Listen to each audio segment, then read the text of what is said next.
Yeah, bafowethu, it is Durban Network khona la kwi-Cover Cup. Njengamanje nginozolakhe Jaji oyi-coach yoMzimkhulu mfowethu usuka lambanga kahle. Ya sibhlungu kakhulu consider ngalesikhathi akuyona qale ngibingelele nje qala bonke abantu abakhona. Ubhlungu to consider sekusele 2 minutes 3 minutes ubhlungu kakhulu, but then we are going to encourage amajita sasibeke kakhulu ithemba ukuthi siyaya ku-final bese sinethemba kakhulu kodwa kusenzakalanga ne.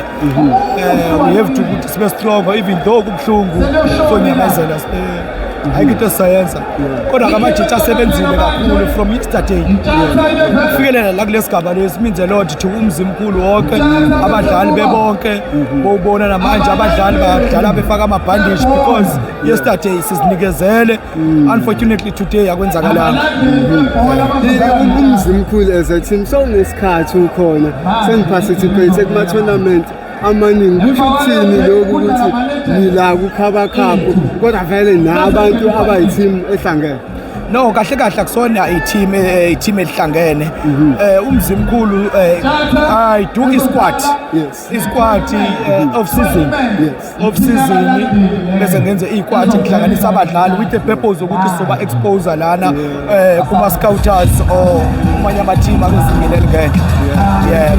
But ke akusenzakalanga lokho besifisa ukuyofika final. Unfortunately akwenzakalanga. Where to from here? Good.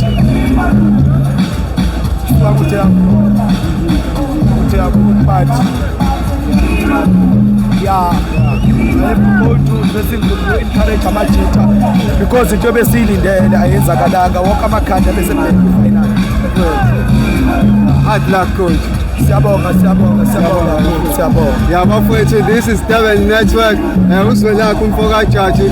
Sithemba ukuthi bazoqhubeka nento abayenzayo. Besikhona si-Durban Network. Cover Cup. Danko.